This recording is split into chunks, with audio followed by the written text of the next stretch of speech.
الله والصلاة والسلام على رسول الله وعلى آله وأصحابه ومن نصره ومن والاه. سبحانك لا علم لنا إلا ما علمتنا إنك أنت العليم الحكيم ولا حول ولا قوة إلا بالله العلي العظيم.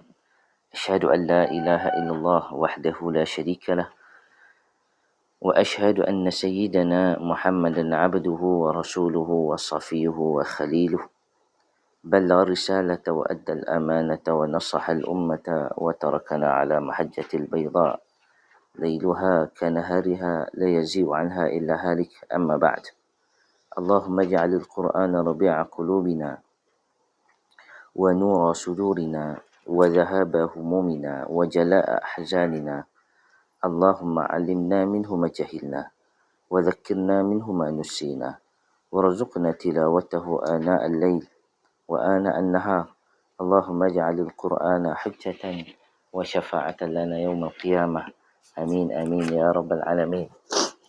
Baik kakak-kakak yang dirahmati Allah Subhanahu wa taala sekalian, alhamdulillah kita akhirnya masuk ke dalam bulan Ramadan. Allah memberikan keizinan kita masuk pada hari yang pertama bulan Ramadan. Mudah-mudahan Allah berikan peluang kepada kita untuk kita merasai Lailatul Qadar, insya-Allah.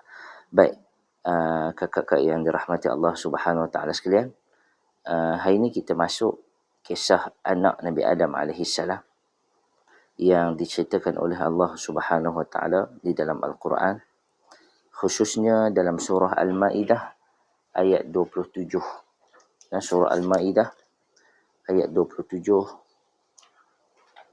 ayat 28, ayat 29, ayat 30, 31, 32 yang menceritakan tentang anak Nabi Adam alaihi salam. Kalau kita tengok ayat 27, kita baca terjemahan dulu. Ba'da a'udzubillahi minasyaitonir rajim. Watlu 'alaihim naba'a ibni Adam bil haqq idh qarraba qurbanan fatuqubila min ahadihima ولم يتقبل من الآخر قال لأقتلنك قال إنما يتقبل الله من المتقين. Ayat 27 terjemahan dia, dan bacakanlah wahai Muhammad kepada mereka kisah mengenai dua orang anak Adam alaihi salam yang kita kenali dengan nama Qabil dan Habil, yang berlaku sebenarnya bil haq. Maksudnya Allah Ta'ala minta Nabi ceritakan kepada sahabat-sahabat, kepada ahli kitab, tentang kisah dua anak Adam AS, apa sebenarnya yang berlaku secara tepatnya bil haq, iaitu ketika mana mereka berdua mempersembahkan satu persembahan korban bertujuan untuk mendekatkan diri kepada Allah Subhanahu wa taala.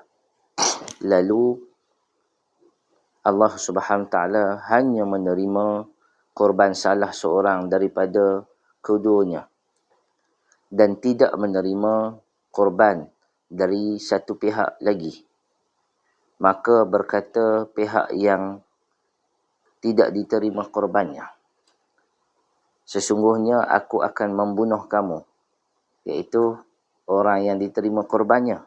Kalau ikutkan Qabil, dia nak bunuh Habil. Maka Habil menjawab,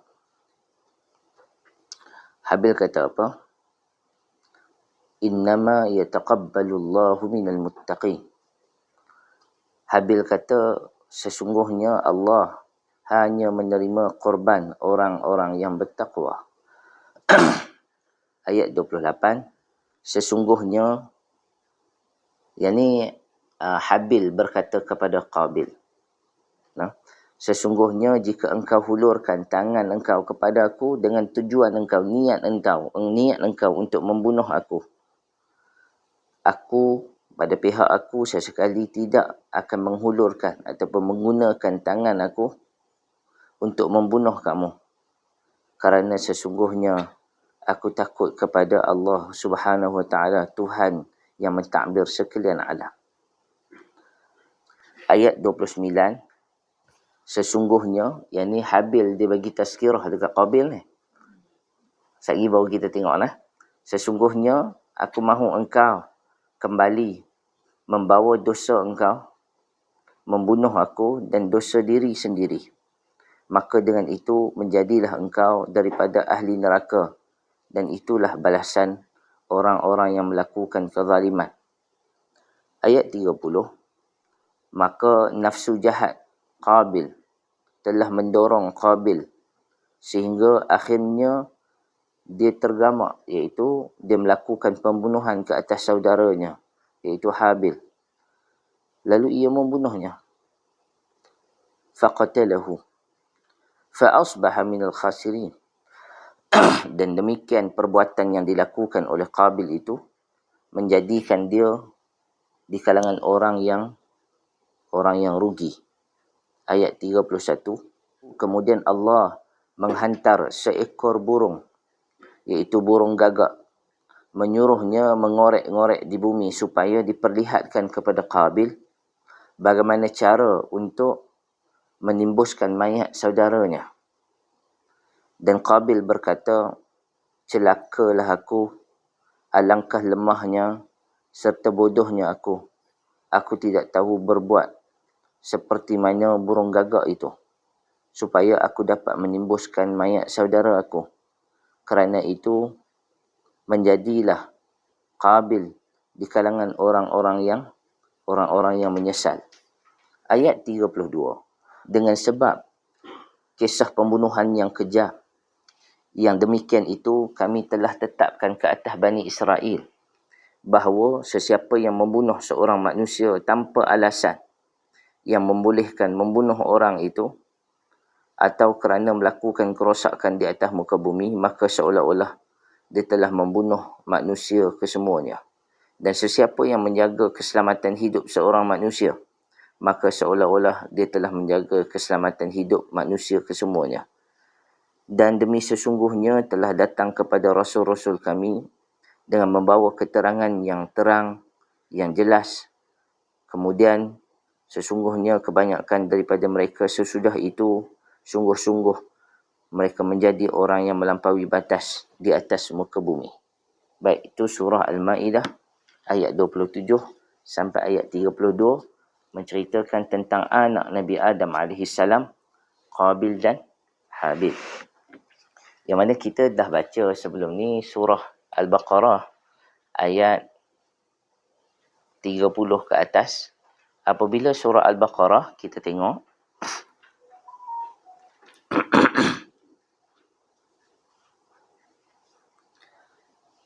apabila malaikat menyebutkan kepada Allah Subhanahu Wa Taala, ayat 30, nah, qalu ataj'alu fiha man yufsidu fiha wa yasfiku ad-dima wa nahnu nusabbihu bihamdika wa nuqaddisu lak.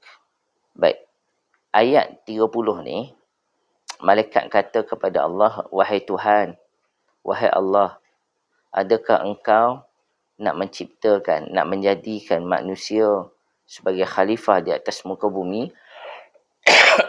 yang mana dalam keadaan mereka inilah yang akan melakukan yufsidu fiha, melakukan kerosakan di atas muka bumi, wa yasfiku dima, yang akan menumpahkan darah, iaitu melakukan pembunuhan.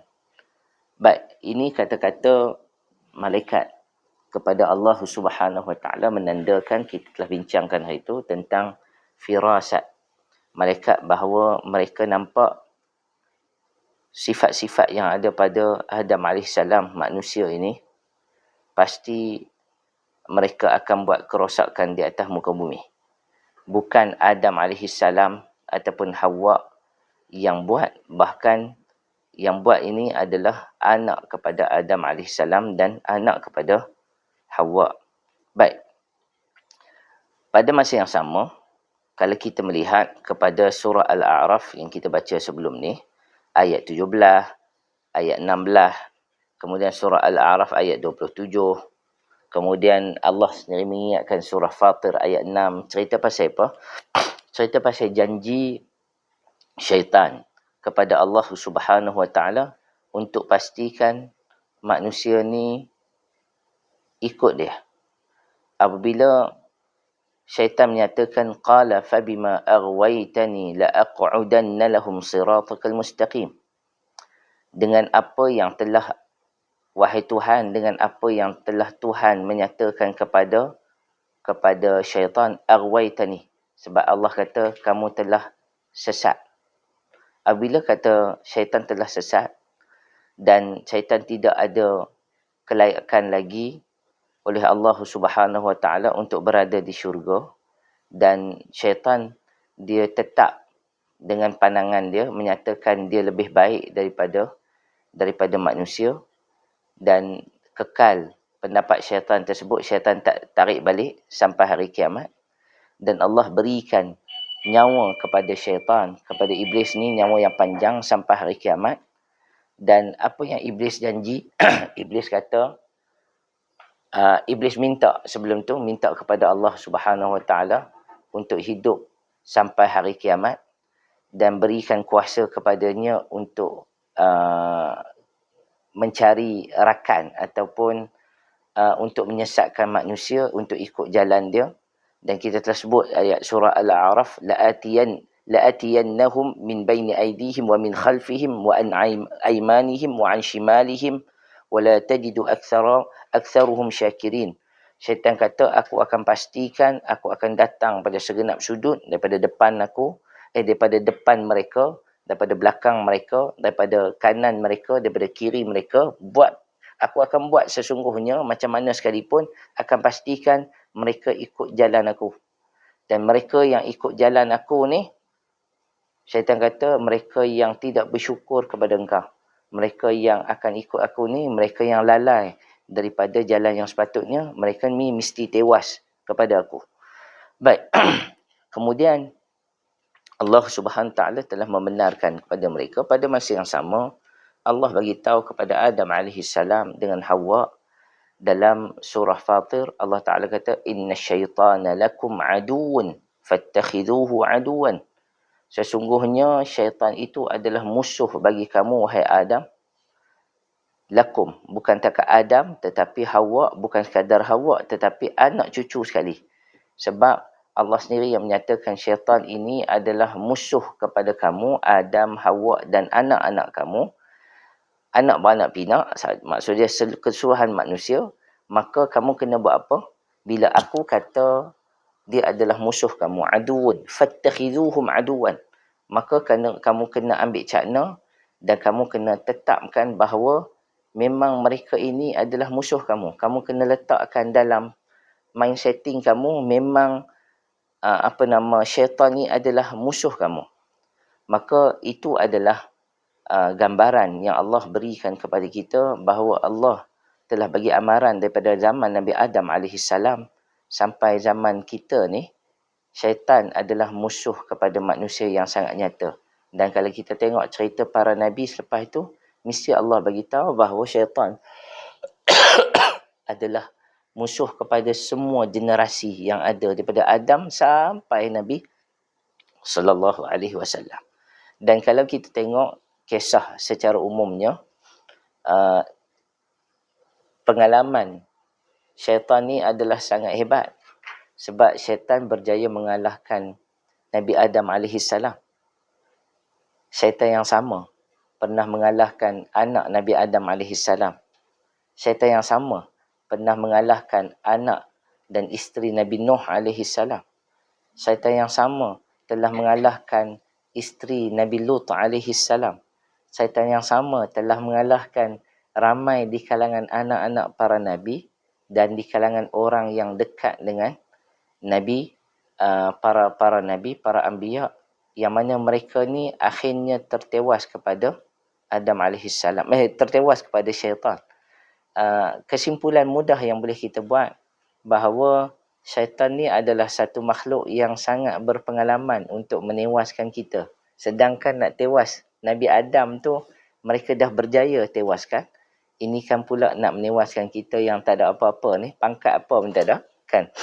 Maka pangkat Nabi pun tak ada. Pangkat wali Allah pun tak ada. Pangkat sahabat-sahabat Nabi pun tak ada.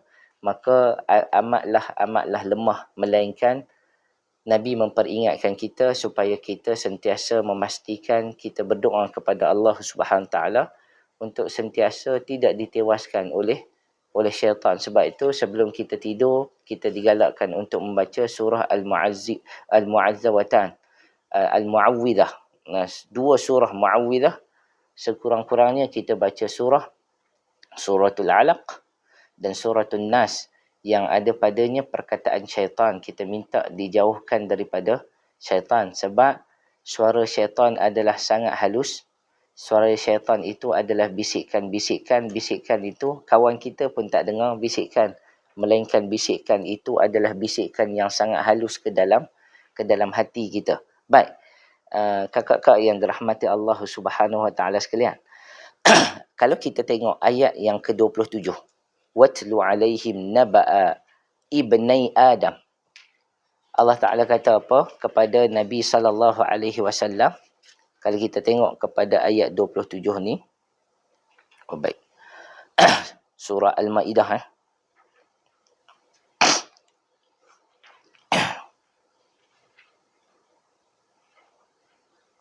Allah Ta'ala kata, bacakanlah, wahai Muhammad, cerita ini kepada mereka. Bila kata kepada mereka ni, yang pertama kepada sahabat-sahabat Nabi. Yang kedua kepada ahli kitab. Sebab ahli kitab ni kita tahu, walaupun surah Al-Ma'idah ni surah yang diturunkan oleh Allah Subhanahu Wa Taala, surah Al-Ma'idah ni surah, Allahumma salli ala sayyidina Muhammad, surah Madaniyah. Maksudnya surah yang diturunkan selepas hijrah. Tetapi cerita-cerita di dalamnya ada Allah Ta'ala selitkan. Ayat-ayat ni banyak turun ketika mana Nabi di Mekah. Tetapi surah ini surah Madaniyah. Maka surah Madaniyah ni banyak Allah Ta'ala selitkan cerita-cerita umat-umat terdahulu, kisah-kisah terdahulu, supaya mereka mengambil cakna. Sebab di sana ada yang satu nama dia riwayat Israiliyat. Riwayat yang mana didatangkan oleh Bani Israel, oleh orang Yahudi, yang mana mereka ambil daripada kitab Taurah. Dan kita tahu kitab Taurah ni Allah cerita dalam version yang pelbagai, yuharrifuna kalam Allah. Mereka ini telah melencongkan kalam Allah. Mereka sendiri yang menambah ceritakan, padahal Allah tak cerita kepada mereka, melainkan mereka yang pandai menambah cerita-cerita yang didatangkan daripada riwayat-riwayat mereka. Cuma dalam kes ni Allah Ta'ala bagi tahu daripada awal. Seperti mana dalam kisah-kisah Nabi yang lain, Allah Ta'ala juga cerita tentang kisah Nabi, anak Nabi Adam AS. Allah Ta'ala kata apa? Sampaikanlah cerita kepada mereka, wahai Muhammad, cerita yang benar. Cerita tentang anak Nabi Adam AS. Maksud dia di sana ada banyak cerita yang tak betul. Cerita pasal anak Nabi Adam AS. Baik, kita tengok dulu dalam satu hadis riwayat Imam Ahmad. Hadis ini hadis yang diterima oleh jumhur ulama hadis tentang darjat hadis ni. Apabila Nabi Adam AS, Nabi Adam ni adakah Nabi atau tidak? Nabi Adam ni adalah Nabi. Dalam riwayat Imam Ahmad ni sebut dalil daripada hadis Abu Dzar Al-Ghifari. Nabi SAW pernah ditanya. Yang ni saya baca petikan hadis ni. Sahabat-sahabat Nabi pernah tanya kepada Nabi, ya Rasulullah. Sebab tu kita boleh tahu berapa orang Nabi berdasarkan riwayat Imam Ahmad ni. Kam al-anbiya, mereka tanya kepada Nabi, wahai Rasulullah, sebenarnya berapa orang para Nabi ni? Maka Nabi kata apa? Riwayat ni sebut, mi'at alaf wa arba'atu wa ashruna alfan. Nabi beritahu, Nabi ni ada 100,000. 100 24,000. Yang ni bahasa Arab saya nak baca macam mana? 124,000 24,000 orang Nabi. Nabi beritahu. Minta maaf. Kemudian, yang tu jawapan Nabi. Berapa orang Nabi? Mereka tanya. Ya Rasulullah, kami nak tahu sebenarnya berapa orang Nabi sebenarnya yang telah diutuskan di atas muka bumi ni. Nabi beritahu 124,000. Wih, ramai. Nah? Kemudian, sahabat tanya lagi kepada Nabi. Ya Rasulullah, kam ar-rusul minhum? Daripada Nabi ni, berapa sebenarnya, berapa orang Rasul? Nabi kata, salasumiyah wa thalatha ashar. Wa thalathata ashar. Nabi kata ada 313 orang Rasul. Jamun ghafir. Yang tu pun ramai Nabi kata. Ya Rasulullah. Kemudian sahabat-sahabat ni tanya Nabi lagi. Man kana awwaluhum. Siapa Nabi yang paling awal? Maka Nabi SAW menyatakan Nabi yang paling awal adalah Adam AS. Nah, Adam AS. Bukan Nabi, minta maaf. Siapakah Rasul yang paling awal? Rasul yang paling awal adalah Nabi Adam AS. Dan Nabi, mereka tanya lagi kepada Nabi, adakah dia Nabi dan Rasul? Nabi SAW kata, na'am. Dia adalah Nabi yang Allah ciptakan daripada tanah, kemudian Allah tiupkan roh padanya. Itu hadis riwayat Imam Ahmad yang menceritakan kepada kita, memang benar Nabi Adam AS adalah Rasul yang pertama. Nabi Adam AS adalah Nabi yang Allah Subhanahu Wa Taala ciptakan. Baik. Kemudian ada kisah riwayat Israiliyat. Saya baca dulu kisah riwayat Israiliyat ni, tak apakah? Sebab kisah dia panjang. Boleh nah? Baik. Kisah riwayat Israiliyat ni kisah yang kita sering kali tahu. Sebab apa saya perlu baca kisah ni? Saya rasa perlu sebab ini version yang didatangkan kepada kita. Nah? Dan kita akan baca version yang Quran dan Nabi SAW cerita kepada kita. Baik. Dalam riwayat Israiliyat yang sangat popular, yang didatangkan kepada kita, maka dia cerita kepada kita, apa dia? Dia cerita kepada kita, banyak di kalangan mufassirin, ahli sejarah, yang meriwayatkan cerita anak Adam AS. Dan ia sebenarnya diambil daripada riwayat Israiliyat, dan banyak penyelewengan yang berlaku pada kisah anak Nabi Adam AS. Maka dalam riwayat Israiliyat ni menceritakan kepada kita, apabila Allah Subhanahu Wa Taala telah menurunkan Adam dan Hawa daripada syurga ke atas muka bumi, maka mereka berdua apabila dah kahwin, dah bersama, adalah anak, ada aulad, ada banyak anak. Maka Hawa ni apabila dia mengandung, setiap kandungan dia, ini riwayat Israiliyat letak awal-awal ni riwayat Israiliyat. Baik. Apabila Hawa dia mengandung, setiap kali kandungan dia mesti kembar, laki perempuan. Kembar, kita panggil kembar laki perempuan, kembar apa? Tidak seiras. Tak semestinya. Tak juga. Okey. Maksud dia, setiap kali Hawa lahirkan mesti pair, laki perempuan. Kemudian term berikutnya laki perempuan. Dan dia kata waqad wulida lahum 40 maulud. Baik. Dan Hawa dia berapa kali mengandung? 20 kali mengandung. Bermakna dia ada berapa orang anak? Ada 40. Sekali lagi, ini riwayat Israiliyat. Setiap kali 20 kandungan tu mesti laki perempuan. Laki perempuan, laki perempuan, laki perempuan. Baik. Bermakna 20 anak laki dan 20 anak perempuan. Kemudian Allah Subhanahu Wa Taala mengarahkan Nabi Adam AS untuk yufarriq, untuk memisahkan di kalangan mereka. Sebab mereka adalah keturunan yang pertama di kalangan manusia, dan mereka mesti dipisahkan. Kerana apa? Kerana Adam menyatakan bahawa nanti mereka akan dikahwinkan. Maka apabila itu berlaku, proses anak ni, dalam riwayat Israiliyat ni sebut apa? Mengambil masa 100 tahun. Hawa ni dia mengandung 100 tahun untuk 40 orang anak lah. Detail, cerita detail ni, ini di antara alamat-alamat bahawa itu adalah riwayat Israiliyat. Satu-satu benda datangkan secara detail. Sedangkan Quran tak sebut. Sedangkan Nabi SAW tak sebut. Tapi mereka suka ni benda-benda detail ni. Sama dengan kita. Kita suka benda-benda detail ni. Sebab benda-benda detail ni kita suka interesting. Tapi benda tu naknya tak memberi apa-apa faedah. Melainkan kita seronok sebab kita rasa kita boleh tahu benda tu. Baik. Maka apabila benda itu telah berlaku, anak yang pertama yang dilahirkan oleh Hawa ini adalah yang paling sulung, nama dia Qabil. Kemudian yang kembar dia nama dia Iqlimah. Nama sedap. Nah. Kemudian selepas daripada 2 tahun, lepas Qabil dan Iqlimah ni dilahirkan, maka dapat anak yang kedua. Maksud dia kat sini anak yang ketiga, iaitu Habil. Dan kembar dia yang dinamakan dalam riwayat Israiliyat Labuda.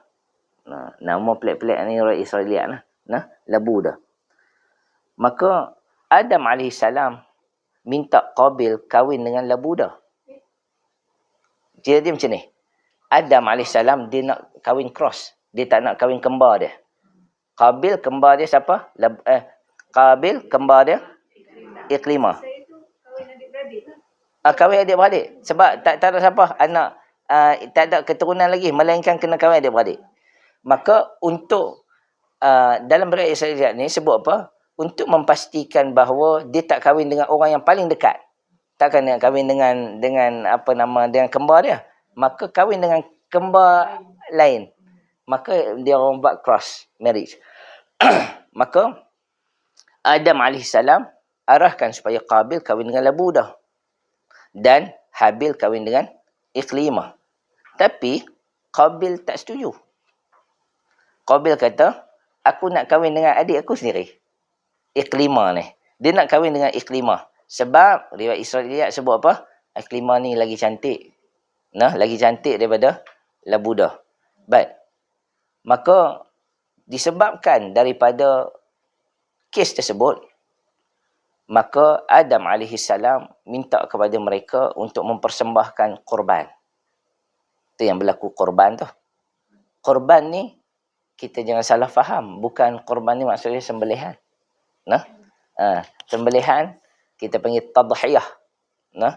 Korban ni adalah satu bentuk persembahan untuk mendekatkan diri kepada Allah Subhanahu Wa Taala, persembahan yang terbaik. Maksudnya, apa yang kamu nak persembahkan kepada Tuhan, kepada Allah, benda yang paling kamu suka untuk kamu persembahkan, itu masuk korban. Mana-mana daripada persembahan korban kamu yang diterima oleh Allah Subhanahu Wa Taala, maka dia berhak untuk kahwin dengan Iqlimah. Dengan Iqlimah. Maka Qabil, dalam riwayat Israiliyat ni sebut apa?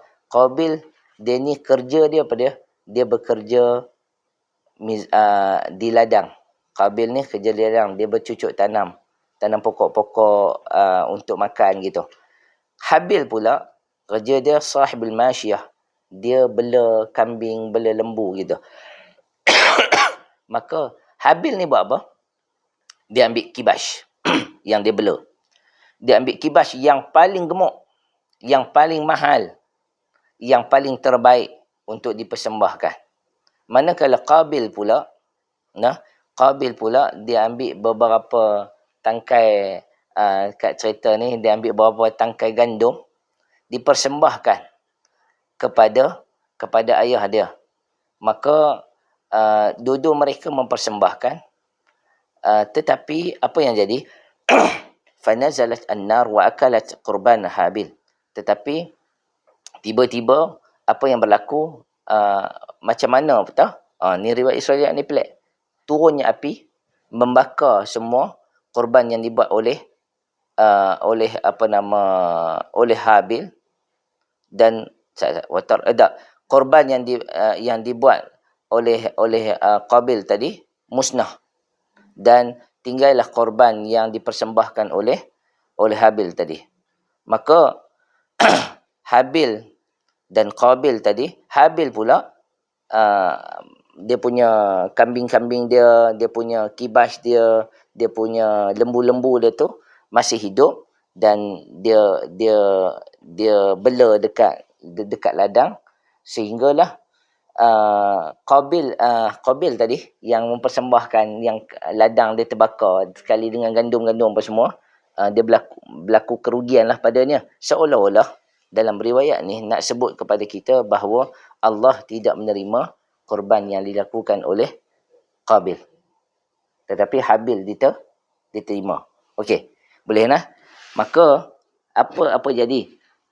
Oleh kerana bila dah berlaku perkara tersebut, seolah-olah nak menunjukkan kepada mereka yang Allah tak menerima korban Qabil, Allah menerima korban Habil. Maka Habil tak puas hati. Sebab apa Qabil tak puas hati? Oh, minta maaf, saya keliru dah Qabil Habil ni. Sehingga kan Qabil dia kata apa? Dia kata, aku akan bunuh kamu. Sebab macam mana pun aku nak kahwin dengan Ikrimah. Nah, dengan Ikrimah. Maka dia pun telah membunuh Habil. Habis cerita dekat tu lah. Cerita. Baik. Maka ketika mana? Ni yang kata detail ni. Saya nak malas nak baca detail-detail ni. Cuma dia kata ketika mana Habil waktu dibunuh itu umurnya 20 tahun. Manakala Qabil tu ketika mana Qabil membunuh usianya adalah 22 tahun. Dan tempat kejadian pembunuhan tersebut, dia cerita lah. Pembunuhan tersebut dilakukan di satu bukit yang nama dia Bukit Qasiyun. Bukit Qasiyun ni masih ada. Tahu tak kat mana Bukit Qasiyun tu? Dekat Syria lah. Tu dia berlaku pembunuhan dekat mana? Dekat Syria. Nah, di Bukit Qasiyun. Baik. So, itu cerita tentang apa yang berlaku kepada Qabil dan Habil. Dan cerita pula lepas tu berlakunya gempa bumi. Apabila Habil kena bunuh, berlaku gempa bumi selama 7 hari 7 malam berturut-turut. Yang ni kita jarang dengar ni. Sehingga kan habis pokok-pokok, habis semua tak ada. Dan itulah balasan yang Allah berikan kepada Qabil yang melakukan pembunuhan tersebut. Apabila Qabil melakukan perbunuhan tersebut, maka lepas pada tu, yang tu cerita yang Quran ceritakan kepada kita, yang tu betul.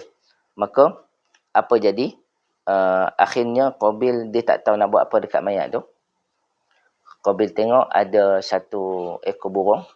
Dia duk patuk-patuk dan duk cakar-cakar tanah untuk korek sesuatu, untuk cari sesuatu. Dan barulah Qabil terfikir, kenapa aku tak terfikir? Bodohnya aku selama ni tak mengambil ibrah, senang cerita, tak terfikir untuk tanam mayat adik dia ni, melainkan dia buat macam burung tu buatlah. Dan dalam riwayat Israiliyat cerita, akhirnya Allah Ta'ala balas kepada Qabil anak dia akhirnya kahwin juga dengan Ikrimah ni. Dia pelari Ikrimah ni. Dia pelari Ikrimah kahwin tetapi tidak direstui. Seolah Allah Subhanahu Ta'ala bagi anak dia semua, lepas tu anak dia semua buta. Sampai teratur cerita riwayat Israiliyat. Kita jarang dengar. Exaggerate. Itu adalah riwayat Israiliyat. Nah, ya.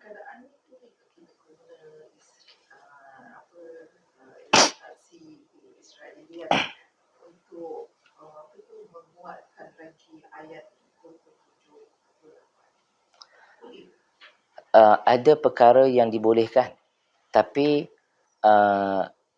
dibolehkan, contoh dia dalam bab ianya tidak bertentangan dengan Al-Quran dan hadis yang diberitahu.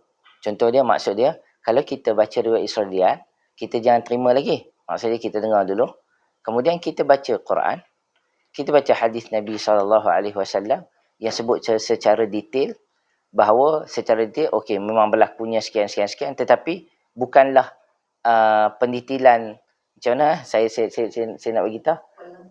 Pelengkap cerita boleh, tetapi pada sekadarnya. Dan kita kena menyebut bahawa itu adalah riwayat Israiliyat. Kita tak boleh kata itu adalah kisah pada Quran. Kita kena beritahu itu adalah penambahan daripada riwayat Israiliyat sebagai makluman tambahan. Kita boleh bagi tahu macam tu. Betul.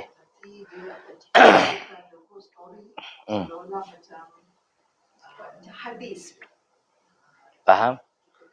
Sebenarnya dekat sekolah-sekolah banyak cerita tentang riwayat Israiliyat ni.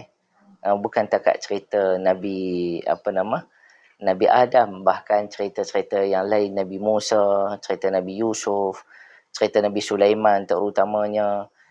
Bila cerita Nabi yang hebat-hebat ni nak cerita, kadang-kadang cerita Nabi Sulaiman hebat kan. Kehebatan Nabi Sulaiman diceritakan exaggerate sangat-sangat kan. Cakap binatang memang betul cakap dengan binatang, tapi dalam keadaan yang berlebih-lebihan. Yang tu kita kena bagi tahu, kalau tak disebut dalam hadis Nabi dan Quran, kita memang boleh meriwayatkan dengan memberitahu bahawa ia adalah riwayat Israiliyat. Wallahu alam. Tak apa, satgi kita tengok lebih dalam lagi. Baik. Maka kalau pandangan penulis kitab ni, Syekh Salah Abdul Fattah Al-Khalidi, dia sebenarnya dia ni sangat strict. Dia kata apa-apa sahaja riwayat Israiliyat yang didatangkan bercerita tentang Al-Quran, dia akan tolak terlebih dahulu. Melainkan hanya mengambil nama saja. Takkan ambil nama boleh. Itu pandangan dia. Contoh dia, Quran tak sebut nama Qabil dan Habil. Quran sebut nama Qabil Habil. Tak sebut. Tapi riwayat Israiliyat sebut nama Qabil dan Habil. Maka kita boleh ambil tak? Kita boleh ambil. Macam saya bawa itu dekat sana cerita tentang Nabi Yusuf dengan Zulaikha. Kan? Nabi Yusuf dengan Zulaikha. Zulaikha disebut tak dalam Quran? Tak disebut. Namanya hanya disebut Imratul Aziz. Tetapi daripada mana kita ambil nama Zulaikha? Nabi tak sebut nama Zulaikha. Rupanya bila kita cek, ia adalah riwayat Israiliyat.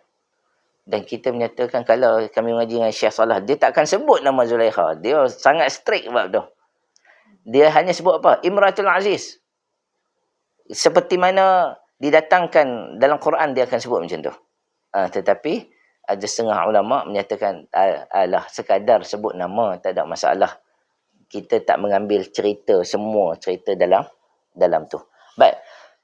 Kita tengok apa yang disebut di dalam kisah anak-anak Nabi Adam alaihissalam. Baik.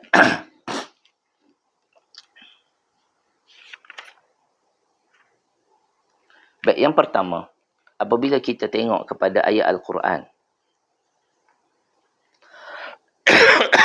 Baik. Ini surah Al-Ma'idah.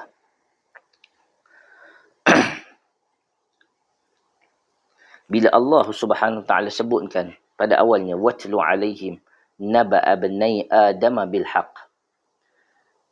Kamu ceritakanlah kepada mereka, sampaikanlah kepada mereka, bacakanlah kepada mereka naba'a bani Adam, cerita, kisah tentang dua orang anak Adam, bil haqq, dengan kebenaran, dengan benarnya.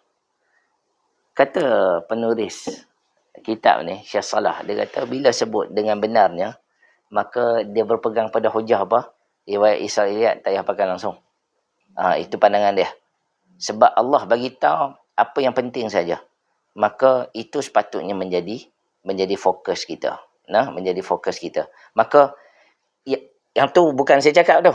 Penulis kitab ni cakap, bila dia kata bil haqq, dengan kebenaran, maksud kebenaran ni apa dah? Yang pertama as-sihhah was-shawab. Yang pertama, cerita tu adalah cerita yang sahih. Yang kedua, cerita tu adalah cerita yang betul. Maka cerita yang betul dengan cerita yang sahih ni, riwayat Israiliyat boleh jawab tak? Mereka sebenarnya tidak tahu hakikat sebenar. Sebab mereka hanya meriwayatkan cerita daripada orang-orang terdahulu, yang mana apabila dirujuk kepada kitab Taurah, dirujuk kepada kitab Injil, semua kitab-kitab tersebut tidak ada kitab yang asalnya. Melainkan ianya telah pun diseleweng oleh mereka-mereka selepas itu. Bila tanya mana kitab asal, tak ada. Tak ada seorang pun boleh jawab kitab asalnya adalah lembarannya sekian. Ada di Vatican City lah apa. Bila minta, tak ada. Memang tidak ada bukan tidak ada kebenaran, tidak ada asalnya. Nasah asal tak ada. Allah sendiri pun bagi tahu dalam Quran tak ada, melainkan Quran saja, inna nahnu nazzalna wa inna lahu lahafizun. Inna nahnu nazzalna dzikra wa inna lahu lahafizun. Allah Ta'ala kata kami hanya memberikan jaminan bahawa zikir dekat sini Quran saja yang dipelihara oleh Allah Subhanahu Wa Ta'ala. Maksud dia selain pada tu tidak dipelihara oleh Allah Subhanahu Wa Ta'ala. Sebab itu Syekh Salah kata apa? Hanya Allah saja yang layak cerita umat-umat terdahulu sebab Allah saja yang melihat peristiwa tersebut. Bila tanya orang yang sebelum ni, awak hang tengok sendiri ke cerita Qabil dengan Habil? Tak. Macam mana hang boleh cerita tu? Orang cerita kat aku. Orang tu pula bila kita tanya dia, hang tengok ke cerita tu? Tak. Orang cerita kat aku. Lah kali bila kita tanya siapa cerita? Unsurnya adalah sumber yang sama, adalah riwayat Israiliyat. Maka sebab itu Syekh Salah Al-Khalidi kata apa? Tak. Kita tak boleh ambil riwayat Israiliyat. Dia memang sangat strict dalam bab ni. Dia kata kita kena ambil yang paling sahih daripada Allah Subhanahu Taala yang menceritakan, yang menyaksikan kejadian tersebut. Tak ada orang lain yang menjadi saksi melainkan Allah sahaja yang maha hidup daripada dulu sampai sekarang. Baru Allah sajalah yang paling layak untuk menceritakan cerita yang paling sabit sekali dengan apa yang berlaku pada waktu tersebut. Ya. Dia bila sebenarnya dia menulis sekarang saya nak bila dia punya zaman bila tu yang dia start complete dengan kisah-kisah Mereka meriwayatkan seperti mana zaman Nabi sallallahu alaihi wasallam daripada mulut ke mulut. Macam kita lah cerita tentang hang tua kan, cerita tentang Langkawi tu, Masuri. Kita tahu daripada cerita lama-lama macam kampung saya ada satu kubur tu kami panggil kubur Tok Keramat sebab dia ada keramat. Yang tu cerita tu saya dengar cerita daripada kecil lagi. Bila tanya pada mak saya, macam mana kita boleh tahu cerita tu? Tidak tahu, orang yang beritahu kat aku. Dia riwayat melalui lisan. Dan riwayat Israiliyat ni datang daripada sahabat-sahabat Nabi juga. Yang mana mereka sebelum tu mereka adalah di kalangan orang Yahudi. Contoh dia, ada seorang sahabat Nabi yang nama dia Ka'ab al-Ahbar. Ada seorang sahabat Nabi yang nama dia Wahab ibn Munabbih. Dan Wahab ibn Munabbih ni, mereka ini adalah Abdullah bin Salam. Mereka ni dulu adalah paderi-paderi. Mereka ni dululah Rijaluddin, orang kuat agama dalam agama mereka. Bila ditanya, kalau nak tahu cerita detail tentang kisah-kisah terdahulu, sahabat-sahabat akan tanya mereka pasal riwayat Israiliyat. Dan sebab itu riwayat yang datang, contoh dia sahabat Nabi. Yang ni detail sikit lah. Sahabat Nabi yang bernama Ibnu Abbas. Kita tahu Ibnu Abbas ni, Nabi doa kat dia, Allahumma faqihu fid din wa 'allimhu ta'wil. Tapi riwayat Israiliyat, sebab bila datang zaman mutaakhirin, ulama-ulama mengkaji semula riwayat-riwayat yang didatangkan oleh Ibnu Abbas dan melihat semula yang mana yang boleh kita ambil, yang mana yang tak boleh kita ambil. Sampai Ibnu Abbas pun, para ulama selepasnya pun berhati-hati untuk mengambil. Sebab Ibnu Abbas, apabila ditanya kepada dia, contohlah cerita, yang ni isu yang paling best dalam cerita kita cerita kat siapa? Nabi Yusuf dengan Zulaikha. Penitilannya ialah berkahwin ke tak kahwin. Okay. Kahwin ke tak kahwin. Dalam Quran tak cerita kahwin. Hadis Nabi tak cerita mengkahwin. Siapa yang cerita kahwin ni? Riwayat Israiliyat ni. Cerita kahwin ni. Baik, kalau tanya saya senang je. Selagi mana tak ada bukti kad jemputan kahwin, kalau tak ada kan. Tapi mereka bincang bab ni. Ambil riwayat daripada Ibnu Abbas yang menyatakan, Ibnu Abbas kata apa? Berlaku perkahwinan. Tapi ulama-ulama yang datang selepasnya minta, masa tu Ibnu Abbas tak ada dah lah, wafat dah lah, meninggal dah. Tapi mereka minta apa bukti? Bila mereka diajar untuk minta bukti, maka tidak ada bukti, maka mereka tawakuf. Mereka kata, kami tak boleh ambil sebab tidak ada bukti. Ibnu Abbas, rupa-rupanya Ibnu Abbas mengambil riwayat daripada siapa? Wahab ibn Munabbih. Wahab ibn Munabbih ni sahabat yang lewat masuk Islam, sebab sebelum tu dia memang agama Yahudi lah. Mereka adalah ahli kitab sebelum tu. Dan benda ini telah diceritakan kepada Ibnu Abbas. Ibnu Abbas hanya meriwayatkan cerita daripada Wahab ibn Munabbih. Ibnu Abbas hanya kata, aku ambil cerita ni pada Wahab ibn Munabbih. Dan Ibn Abbas tidak menyatakan adakah kita nak tolak ataupun tidak. Tak. Maka datanglah zaman selepas tu tabi'in yang kita kata apa? Filter balik. Adakah kita nak ambil ataupun tidak berdasarkan kepada kalam Nabi SAW. Nabi kata apa? Nabi kata la tukadzibuhum wa la tusaddiquhum. Apa saja riwayat yang didatangkan oleh Bani Israel, jangan kita terus tolak dan jangan kita juga terus percaya. Kita kena ambil yang tengah-tengah. Maka tengah-tengah ni macam mana? Apa yang Quran sebut, yang selari dengan Quran sebut, kita ambil. Apa yang bertentangan, kita tolak. Dan apa yang tidak disebut dan tidak bertentangan, maka kita boleh menyatakan apa? Ini adalah riwayat Israiliyat. Sekadar itu sahaja. Dalam bab kahwin ni, Ibn Qayyim Al-Jauziyah. Ibn Qayyim Al-Jauziyah ni orang yang sangat strict. Meriwayatkan dalam salah satu kitab dia bahawa dia meriwayatkan berlaku perkahwinan di antara Zulaikha dengan Yusuf. Tapi berlaku perdebatan. Seolah-olah macam ni. Seolah-olah, apa Ibn Qayyim? Hang kata kena datangkan bukti. Tapi hang sendiri datangkan riwayat tanpa bukti. Macam mana kami nak terima? Al-Qardawi menolak.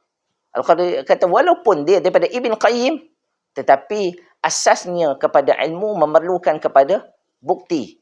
Maka selagi mana tidak ada bukti, kita kena tolak. Sebab Quran tak sebut macam tu. Hadis Nabi pun tak sebut macam tu. Sebab ia adalah daripada akhbarul ghaibiyah. Dia adalah perkara ghaib. Sebab perkara ghaib ni tak ada seorang pun yang boleh ceritakan, melainkan dia betul-betul tengok. Sebab ghaib ni maksud dia tak berlaku pada zaman kita, berlaku pada zaman tu. Berlaku pada zaman tu, siapa yang tengok? Orang yang tengok pada zaman tu semua matilah. Maka orang yang maha melihat satu saja adalah Allah Subhanahu Taala. Maka kesimpulan yang dibuat oleh Syekh Salah dengan apa? Kembali kepada Quran yang kita dok baca. Dia kata kita dok bincang banyak pimai tentu sebab bila dah zaman mutaakhirin, bila masuk riwayat Israiliyat ni banyak, maka mereka tak fokus kepada apa ibrah dalam Quran. Mereka akan fokus kepada pendetailan-pendetailan yang tak penting. Sedangkan Quran datangkan kepada kita untuk kita ambil manfaat, untuk kita ambil ibrah, benda yang yang Quran fokus padanya, itu yang perlu. Bila kita dah pi sampai kahwin tak kahwin, last sekali bila kita fikir balik, adakah benda tu menambahkan iman aku? Apa yang aku dapat pada cerita ni? Last kali cerita kahwin ke tak kahwin? Last kali cerita handsome ke tak handsome? Last kali pi sampai ada tak lagi keturunan Nabi Yusuf dengan Zulaikha ni? Anak dia pi cari tak benda tu? Anak dia siapa? Handsome tak handsome? Adakah dia keturunan? Dia tengok pi sampai ke Maula dekat Morocco ke macam mana ke? Handsome adakah yang ni? Dia jadi mengarut lah kan? Wallahu a'lam. Yang tu saya tambah. Israiliyat ni pada zaman Nabi pun dah ada, dan sebelum zaman Nabi pun dah ada.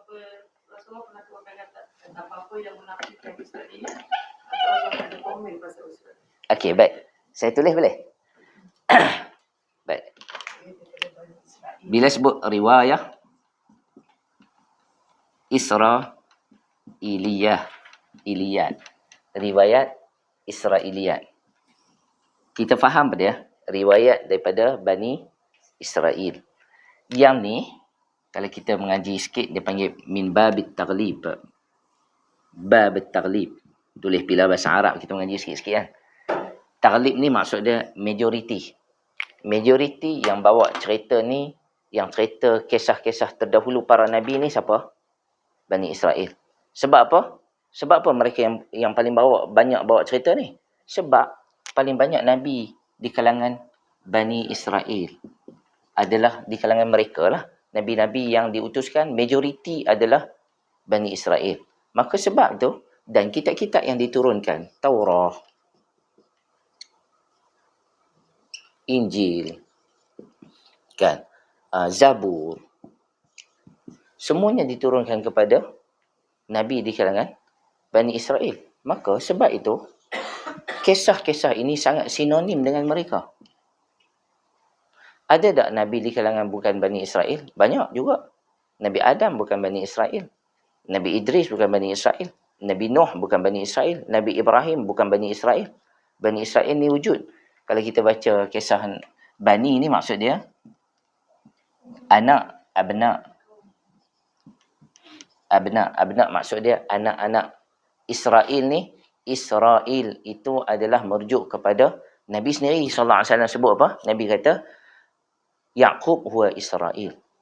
Yaqub adalah Israel. Israel bukan bahasa Arab, ia adalah bahasa Hebrew, Hebrew language, yang mana Isra bermaksud hamba, Il adalah hamba, Il tu maksud dia Allah, Il tu maksud ilah, hamba Allah, Israel.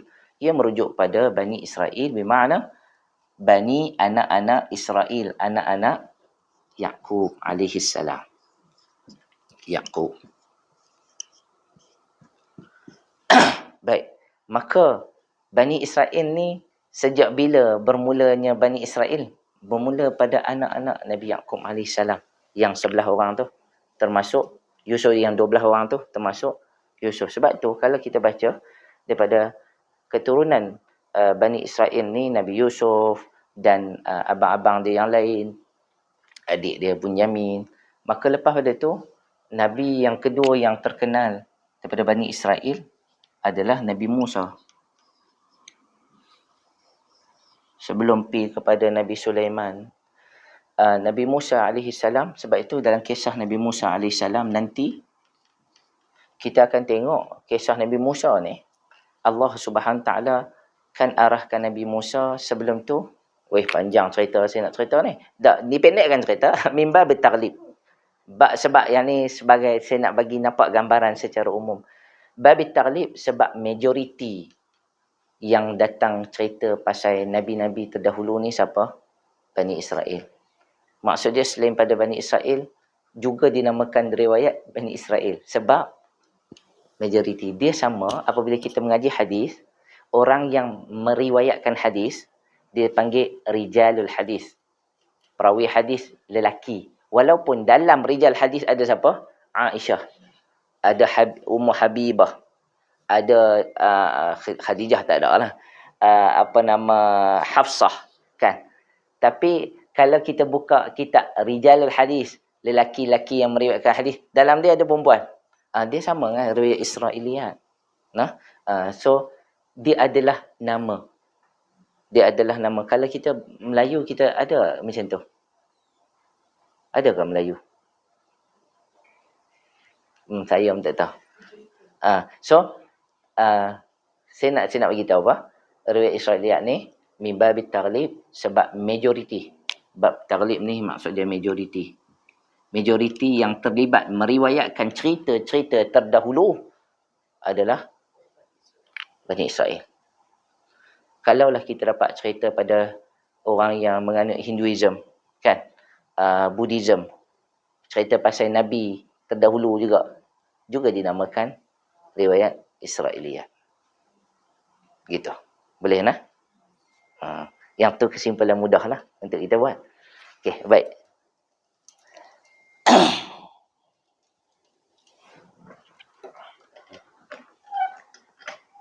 Okey, baik. Bila kita tak start lagi ni, no? Panjang. Okey.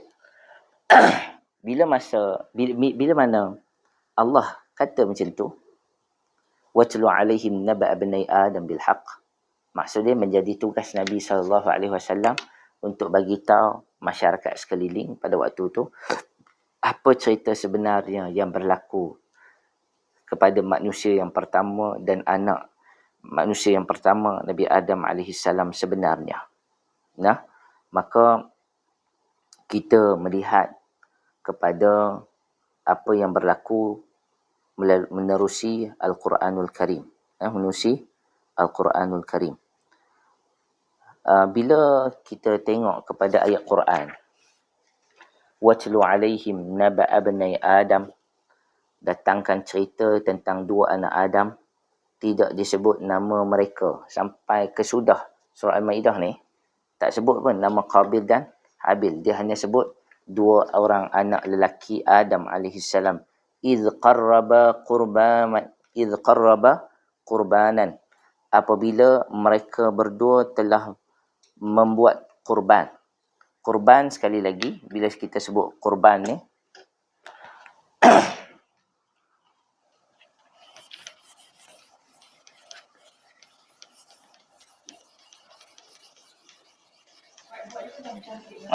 dia berjangkit kat sana ni. Tak apalah.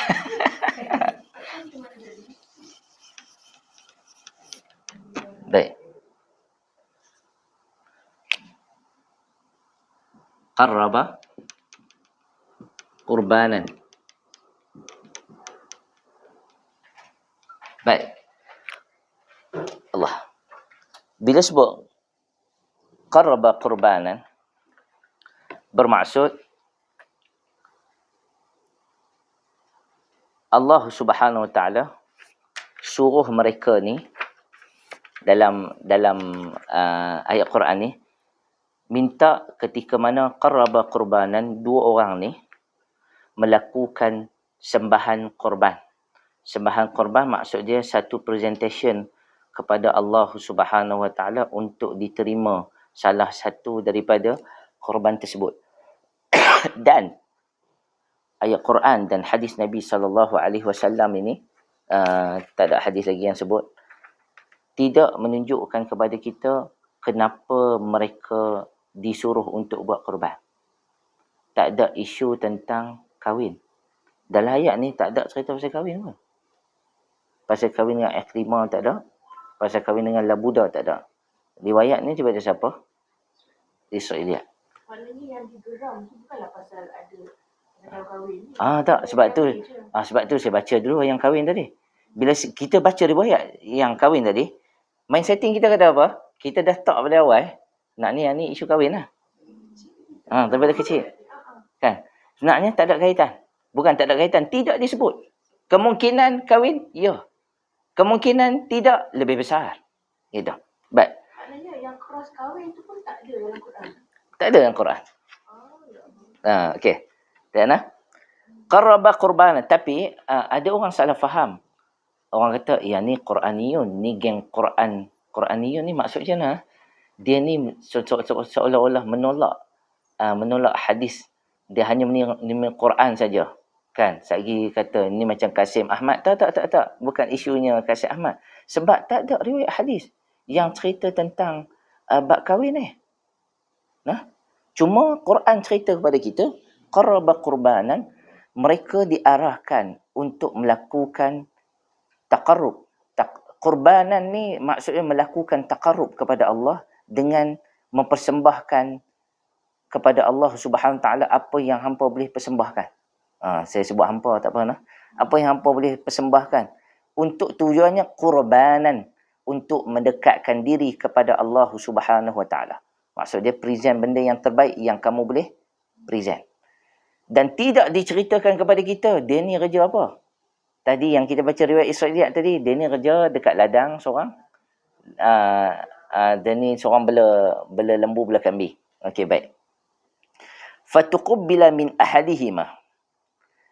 Dan dipersembahkan kepada Allah Subhanahu Wa Taala di atas arrangement ataupun arahan daripada Adam AS, menyatakan dua orang ni kena present kurban masing-masing.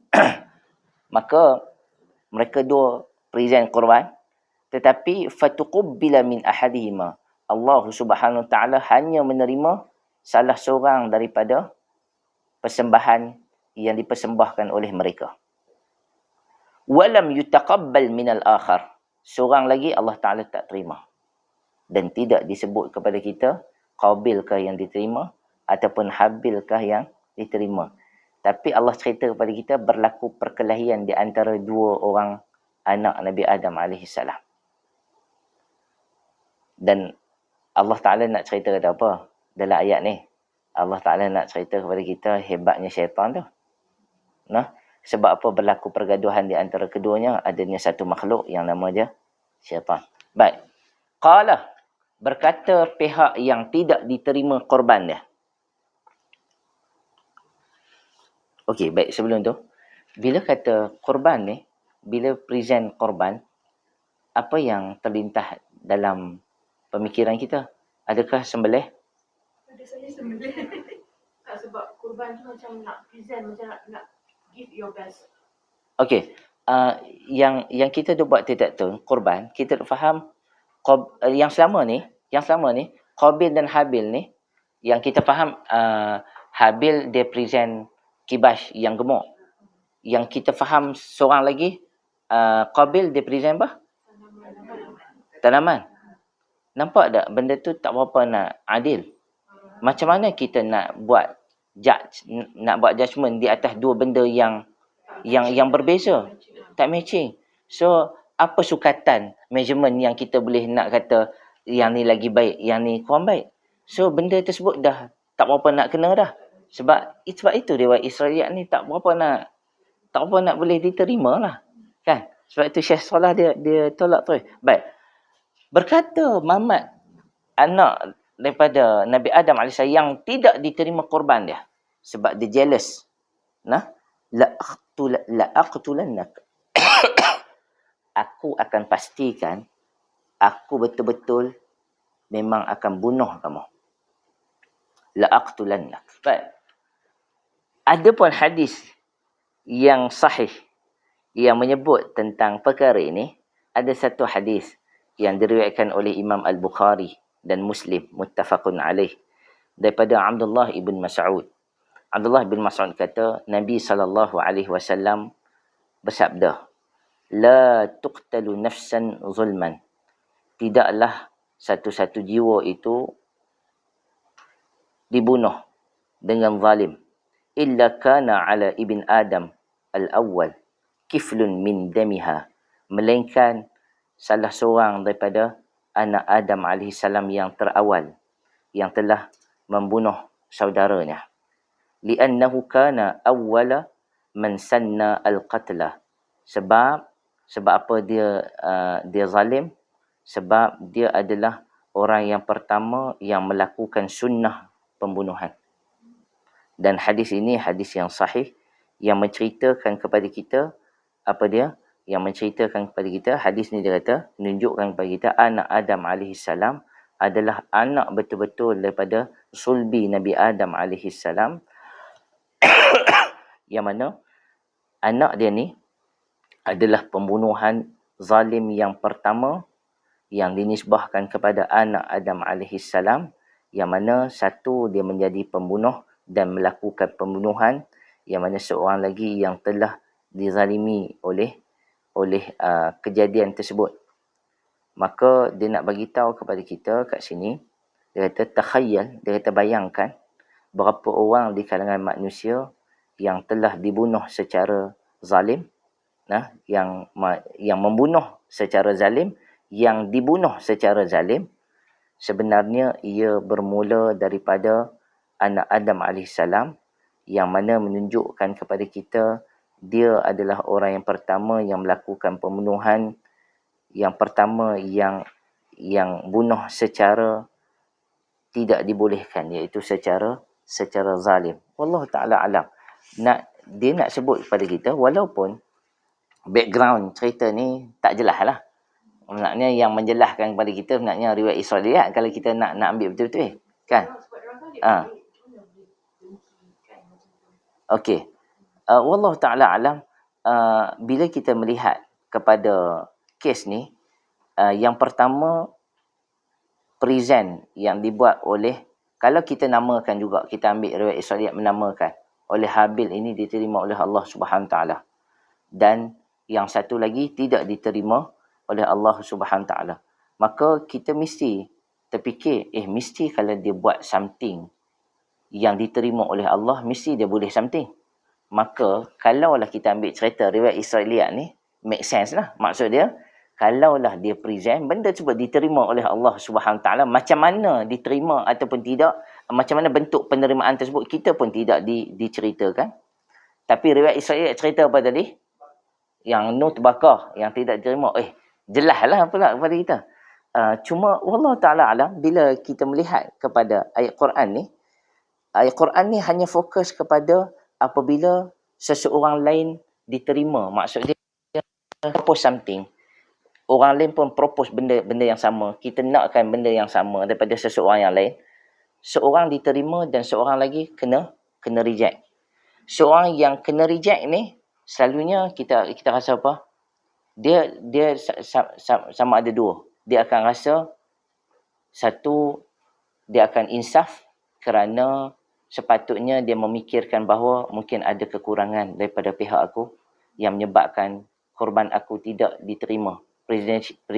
Presentation aku kurang dekat mana, ada lag kat mana-mana ke, dia akan muhasabah balik benda tu.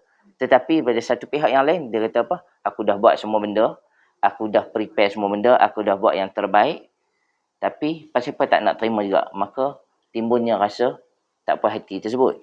Wallahu ta'ala alam. Kalau kita tengok pada cerita ni, sampai tahap anak Nabi Adam AS yang seorang lagi, dengan sifat amarahnya, yang Quran cerita, la'aqtulannak, dia berniat untuk membunuh. Dan niat dia ni bukan sekadar berniat, tetapi la'aqtulan ni menunjukkan dia berazam betul-betul nak bunuh kawan ni. Kemudian yang adik dia ni kata apa? Kita ambil adik lah. Kalau kita ambil riwayat Israiliyat, Habil ni adik. Adik kata apa? Abang, innama yataqabbalullahu minal muttaqin. Aku nak bagi tahu, Allah ni dia terima amalan ataupun apa yang kita present ni, Allah Ta'ala menerima daripada orang yang bertakwa. Kalaulah kita salah baca ayat ni, kita akan faham apa? Amboi, Habil ni macam dia nak tunjuk dia baik. Seolah-olah kan, kita kalau tengok drama Melayu banyak sangat, kita akan kata apa? Kita akan kata, tulah Qabil.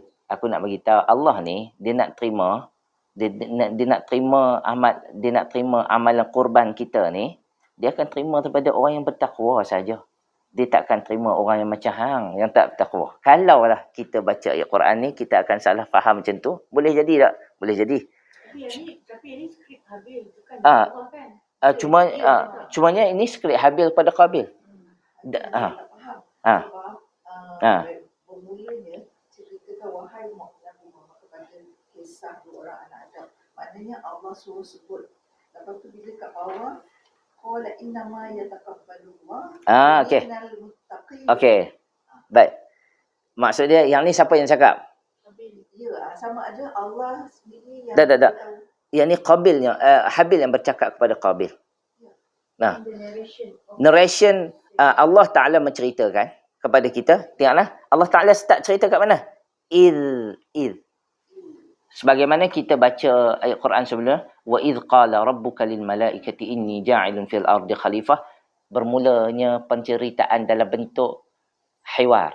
Dalam bentuk apa dia? Hiwar. Percakapan. Dialog. Maka dialog bermula daripada bila? Bermula pada qarraba qurbanan. Ini adalah dialog di antara Qabil dan Habil yang berlaku di antara mereka. Allah dah masukkan dah cerita. Dan Qabil kata apa? La'aqtulannak. Aku akan bunuh kamu. Tapi Habil kata apa? Ni balasan Habil. Yang ni bukan Allah yang menceritakan, maksud dia macam mana saya nak kata? Bukan Allah punya command, tapi bukan Allah punya command, tetapi ini adalah daripada Habil yang bagi tahu kepada Qabil sebenarnya macam ni. Qabil untuk macam mana? Untuk pengetahuan kamu, Allah menerima apa yang kita buat ni, Allah Ta'ala tidak akan menerima, melainkan kita benar-benar bertakwa kepada Allah Subhanahu Ta'ala, buat dengan ikhlas. Allah Ta'ala akan terima. Maksud dia nak bagi tahu apa? Nanti kalau kamu nak buat yang betul-betul, buat yang ikhlas, bagi yang terbaik. Ini yang dinyatakan oleh Habil kepada Qabil. Ketika mana Qabil ni, dia dah tak puas hati, dia nak bunuh adik dia ni. Sebab adik dia yang dapat pengiktirafan daripada benda presentation tersebut. Presentation daripada Qabil ni tidak diterima. Sebab itu apabila kita membaca ayat yang seterusnya, bermaksud dekat sini nak bagi tahu pada kita juga, dia kata bagaimana dia kata kat sini, walaupun benda di sini tidak jelas, macam mana Allah boleh terima dan Allah boleh reject, kan? Kaifiyah dia kata ini tidak dijelaskan oleh Allah Subhanahu Taala dan hadis Nabi sallallahu alaihi wasallam. Dia kata tidak disebut. Cumanya yang disebut dekat sini bila menyatakan innama yattaqabbalullahu minal muttaqin, Allah Subhanahu Taala hanya menerima presentation daripada orang yang muttaqin. Dekat sini ada perbincangan tentang muttaqin. Maka dekat sini, macam mana Allah menerima bila kata taqwa ni? Berdasarkan, saya tak ada baca dia, berdasarkan kepada hadis Nabi SAW yang kita selalu baca, hadis Sahih Muslim, innallaha la yanzuru ila suwarikum wa amwalikum walakin yanzuru ila qulubikum wa a'malikum. Allah Subhanahu Taala tidak melihat kepada fizikalnya, tetapi Allah Subhanahu Taala melihat kepada yang pertama, kepada hati kamu, dan Allah Taala melihat kepada kerja buat kamu. Maka dekat sini apa yang dibuat oleh Habil, anak yang seorang lagi, adalah dia buat dengan sepenuh hatinya dan dia berfikir dia nak present dengan presentation yang terbaik kepada Allah Subhanahu Taala seperti yang diminta oleh Nabi Adam AS. Adapun yang seorang lagi, dia sekadar presentation yang dibuat oleh dia sekadar, kita kata apa, bukan sekadar apa di tangga, melepaskan batuk di tangga.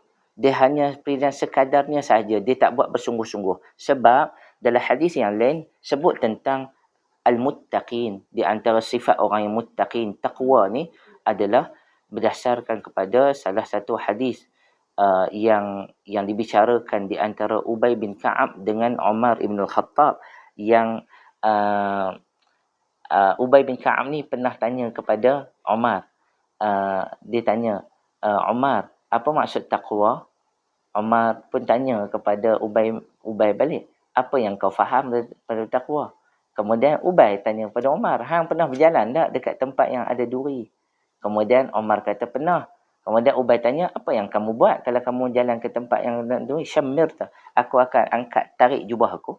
Aku akan jalan, aku akan tengok, aku tak akan pijak di tempat yang berduri, aku akan mengelak. Maksud dia berhati-hati, penuh berhati-hati dalam perjalanan hidup ni. Maksud dia ada benda yang haram yang kita ambil, benda yang harus, benda yang halal kita boleh ambil, kita boleh makan. Begitu juga dalam kerja buat kita. Maksud dia atas dunia ni kita kena berhati-hati. Satu, atas dunia. Yang kedua, apatah lagi dalam bab ibadat. Berhati-hati, teliti. Itu keyword dia adalah teliti pada kerja buat. Maka muttaqin ini bermaksud Allah Subhanahu Taala kata Habil kat sini, Allah menerima daripada kerja buat seseorang yang penuh berhati-hati dengan sepenuh hatinya, sebab Allah Subhanahu Taala melihat kepada hati orang yang present, ikhlas ke tak ikhlas. Yang kedua, Allah melihat kepada yang zuru ila a'malikum, kerja buat yang kamu buat ni, teliti ke tak teliti, itu adalah gambaran kepada sifat orang yang bertakwa. Maka Allah Subhanahu Taala menerima akan apa yang dipresent oleh adik dia Habil ni, dan Qabil tak perhatilah. Sebab tu Qabil kata, aku akan bunuh kamu. Sampai tahap membunuh tu saya tak pasti. Pasal apa boleh sampai tahap tak membunuh? Tetapi dalam bab ni, tahap membunuh ini, semua ini adalah kerja syaitan. Kalau kita baca, syaitan ni Nabi SAW bagi tahu apa? Inna syaitan yajri ala majrad dam. syaitan ni dia akan berjalan di dalam pembuluh darah manusia. Maksud dia betapa detailnya kerja jahat syaitan ni. Dan syaitan ni dia akan mengambil kesempatan ketika mana manusia ni waktu bila wahwa ghadban, waktu kita marah, syaitan akan masuk. Waktu kita jealous, syaitan akan masuk. Kalau itu kita cerita tentang Nabi Yusuf AS.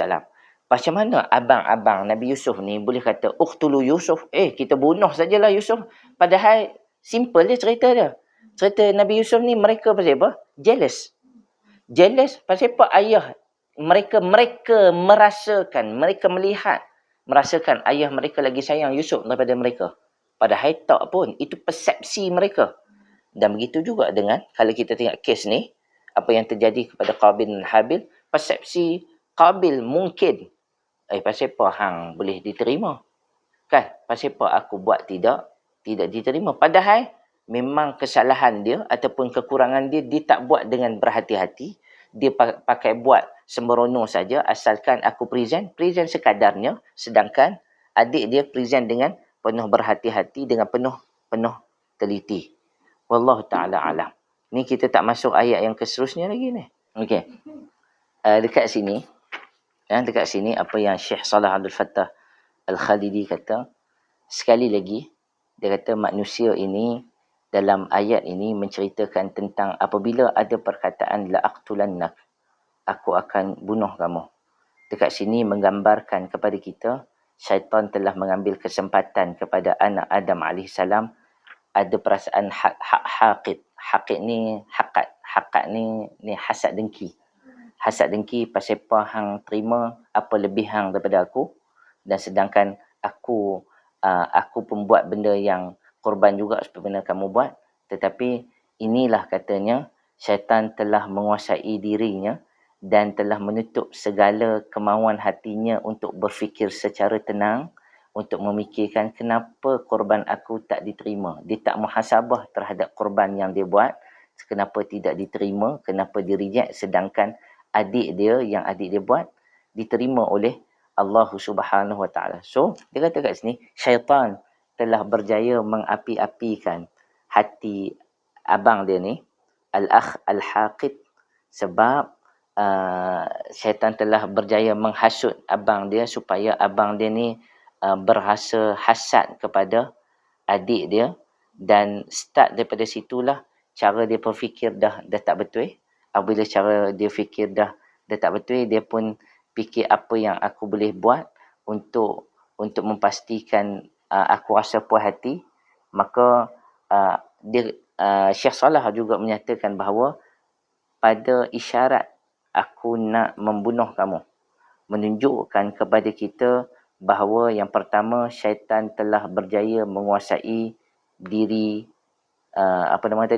Qabil. Dan Qabil sebenarnya tidak berjaya seperti mana ayah dia. Allah Subhanahu Wa Taala telah menyatakan dalam ayat yang lain bahawa ittakhadhu syaitana adwanan fattakhidhu aduwuhu fattakhidhu adwanan. Kan Allah Ta'ala dah bagi tahu kepada Adam AS supaya bagi tahu kepada anak cucu kamu, yang pertama kamu kena menyatakan bahawa syaitan itu adalah musuh. Apabila kamu terlupa syaitan itu adalah musuh, maka mereka akan mengambil kesempatan. Dan Allah Syekh Salah kata apa? Istahwadhahu alaih.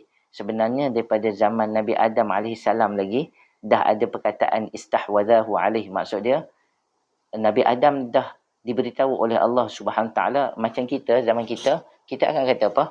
A'udzubillahi minasyaitanir rajim. Kita akan kata kalau Nabi Yusuf AS, ma'adallah, aku minta berlindung dengan Allah Subhanahu Wa Taala. Maka benda tersebut telah dinyatakan oleh Allah kepada Nabi Adam AS.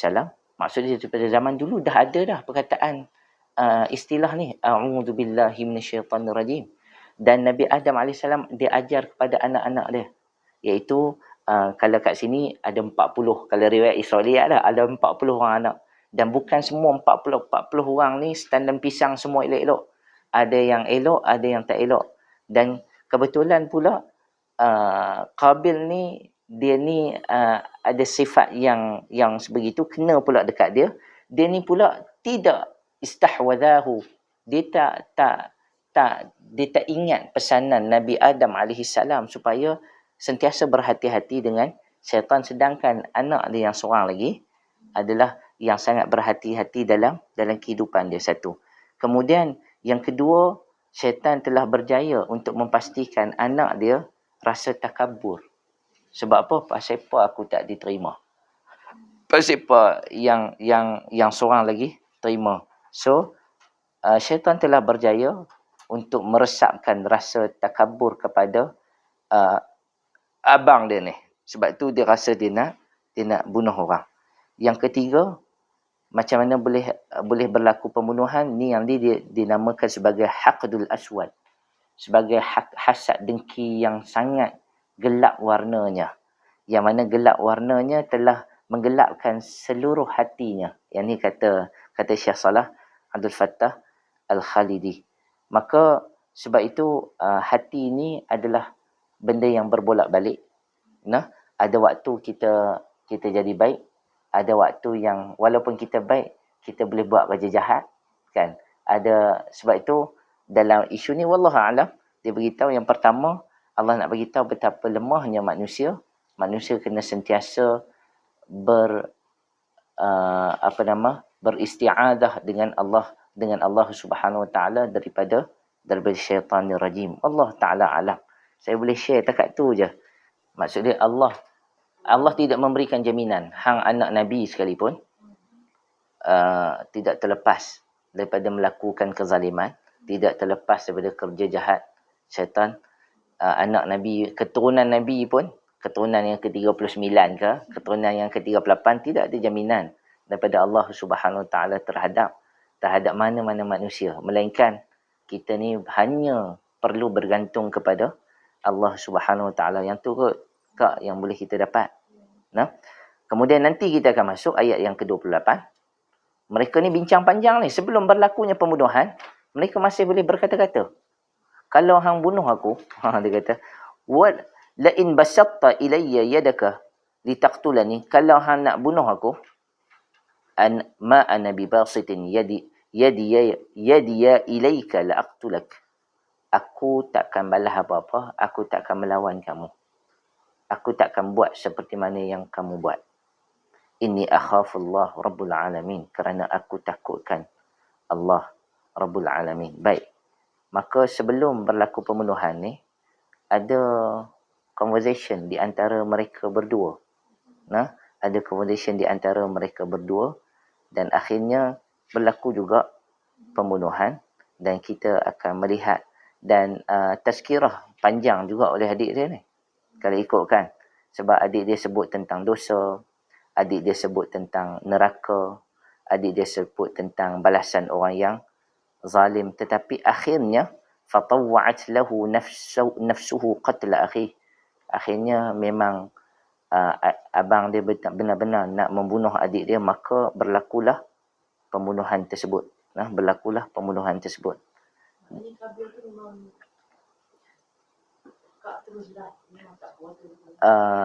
Kalau kita tengok ayat ni, betapa Habil ni dia nak meredakan keadaan, bagi tazkirah, tetapi tetapi rupa-rupanya tazkirah setan tu sangat power kepada Qabil, nak menunjukkan kepada kita, oi, yang ni anak Nabi ni, kan, tarbiyah oleh Nabi Adam alaihissalam, tapi macam mana syaitan ni boleh ambil kesempatan kepada anak Nabi Adam alaihissalam dan berjaya menjadikan anak dia sebagai pembunuh yang pertama di atas muka bumi. Wallahu ta'ala a'lam.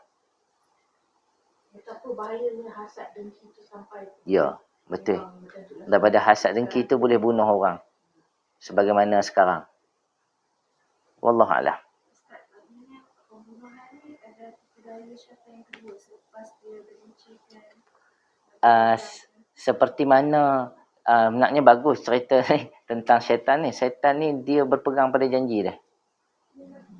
Yang pertama. Yang kedua, firasat malaikat. kepada Allah Subhanahu taala. Bukan kalau kita di tempat malaikat, takkan kita kata Allah, aku dah kata dah kan Allah kan. Tak. Tapi kan nak tunjukkan kepada kita betapa malaikat ni ibadun mukramun, hamba Allah yang dimuliakan oleh Allah, dan melihat kepada betapa futuristiknya malaikat ni boleh mengagak apa yang akan berlaku, dan seperti mana yang berlaku itu tetap berlaku. Tapi Allah Subhanahu Wa Taala tetap memberitahu pada kita dan kepada siapa yang baca Quran bahawa kenapa Allah pilih insan, kenapa Allah pilih Adam AS menjadi khalifah di atas muka bumi, sebab ada kelebihan yang tidak ada pada makhluk yang lain. Pada masa yang sama, Allah Ta'ala bagi tahu kepada kita, kita ni akan diuji, dan seperti mana mereka telah tertewas, kita kena ambil maklum, ambil cakna bahawa janganlah kita tertewas seperti mana yang mereka telah tertewas. Kita ada potensi sama ada untuk tertewas ataupun untuk kita menewaskan mereka. Seperti mana potensi anak-anak Nabi ni, kita mempunyai potensi yang sama sebenarnya. Wallahualam. Kalau kita tengok ayat puasa pun, hanya sedikit saja orang yang berpuasa yang benar-benar bersyukur. Yang faham kan. Ya, so kita nak cakap pun takut kan. Maksud dia kita kena sentiasa berhati-hati, sentiasa pastikan kita minta berlindung dengan Allah Subhanahu Wa Taala. Bulan puasa ni bulan yang terbaik untuk kita. Kalau kita baca surah Al-Baqarah ayat 183 sampai 187, kita akan perasan ayat yang cerita pasal puasa ni 5 ayat je. Tak ada ayat lain. Ayat tu saja yang cerita pasal puasa. Tak ada cerita puasa Ramadan dalam ayat lain, tak ada. 5 ayat tu je. Dan ayat second last, Allah Ta'ala kata apa? Wa idza sa'alaka 'ibadi 'anni fa inni qarib ujibu da'wata da'i idza da'an falyastajibu wal yu'minu bi la'allakum ayat tu yarshudun ka? Ya, la'allakum yarshudun kan? Baik. Ni last lah. Baik, apabila kita lihat ayat tu sangat popular. Kalau Allah kata apa? Kalau nak mintalah daripada aku. Aku akan mustajabkan kepada kamu apa yang aku minta. Ayat itu adalah ayat Ramadan. Ayat 186. Ayat selepas tu, ayat 187, ayat last tentang Ramadan. Apa yang Allah nak bagi tahu sebenarnya? Allah nak bagi tahu kepada kita sebenarnya orang yang paling hampir. Allah kata fa inni qarib kan. Engkau nak minta kepada aku, minta apa pun, sebab aku ni dekat. Kenapa dekat? Sebab orang yang berpuasa itu adalah paling hampir kepada Allah Subhanahu Wa Taala. Sebab itu Nabi beritahu salasatu da'awat la turad. 3 doa yang Allah Ta'ala tidak akan tolak. Sebab doa ni orang yang hampir kepada Allah. Yang pertama, da'watul musafir, orang yang sedang bermusafir. Kita musafir pergi mana-mana, buat doa kepada Allah, Allah Ta'ala akan mustajabkan. Sebab kita hampir dengan Allah waktu musafir. Orang yang musafir ni, orang yang sentiasa reda dengan apa yang terjadi. Orang dulu musafir ni tak sama macam orang lah kan. Orang dulu orang nak main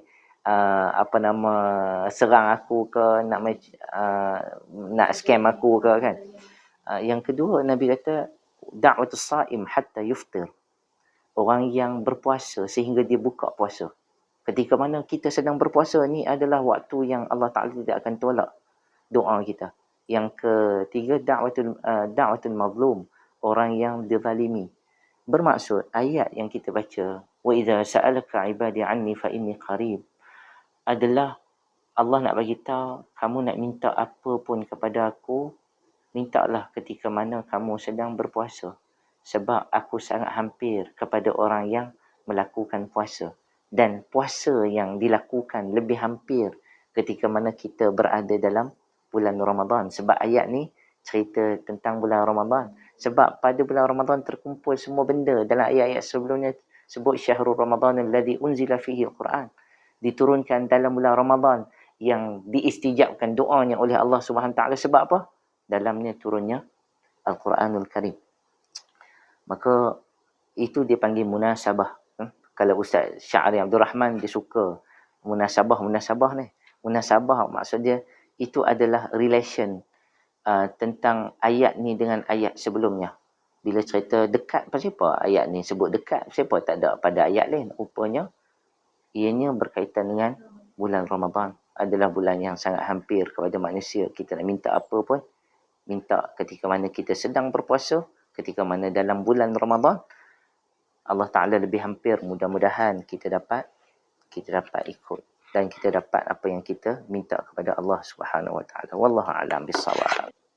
Hadis, saya rasa hadis yang disebut adalah hadis yang Kak baca ni. Kita ni, kita hidup 50 tahun, 55 tahun, 40 tahun. Kita tahu, kita rasa kita perform ke tak Ramadan yang lepas. Dalam banyak-banyak Ramadan, kita mesti teringat, ada satu Ramadan tu aku puas hati sangat Ramadan tersebut. Kan? Dalam Ramadan yang aku buat, aku rasa yang paling best aku buat 3 tahun lepas lah. Yang lepas ni aku tak best lah. Kita sendiri dapat merasakan. Dan kemungkinan daripada apa yang kita lalui sebab Allah Ta'ala berikan kesempatan kepada kita, mungkin sebab itu wa ana ajzi bih, aku yang boleh memberikan pahala. Mungkin kita buat yang terbaik adalah 5 tahun lepas dan Allah Ta'ala menerima itu dengan pahala yang tertinggi. Wallahu a'lam. Kak tuan share saya hadis tu ada dalam Arabic ke dia tulis terjemahan sahaja ke ada word Arabic? Kak share dia. Saya nak tengok mungkin ada pandangan ulama tafsiran. Nanti tak ambil kat chat. Okey, ada soalan lagi kah? Tak ada lah. Baik, terima kasih banyak. Yang baik itu daripada Allah Subhanahu Taala.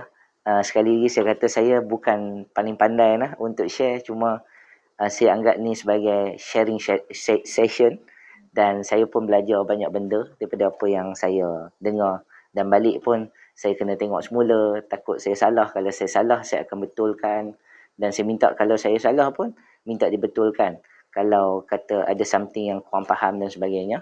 Dan kita minta supaya Allah Ta'ala memahamkan kita dengan kefahaman yang sahih, kefahaman yang betul. Dan kita buat ni, Allah Ta'ala akan kirakan sebagai pahala yang besar dalam bulan puasa. Mudah-mudahan Allah Ta'ala akan lipat kali gandakan dengan kita mengikhlaskan diri kepada Allah Subhanahu Ta'ala. Baik, terima kasih banyak pada kakak-kakak sekalian. Kita akhiri dengan tasbih kafarah dan salatul asr. Subhanakallahumma wa bihamdika asyhadu an la ilaha illa anta astaghfiruka wa atubu ilaik. Wal 'asr innal insana lafi khusr illa alladhina amanu wa 'amilus salihati wa tawassaw bil haqqi wa tawassaw. Wa sallallahu ala sayyidina Muhammad wa ala alihi wa sahbihi wa barak wa sallam wa barakallahu fikum. Wassalamu alaikum warahmatullahi wabarakatuh.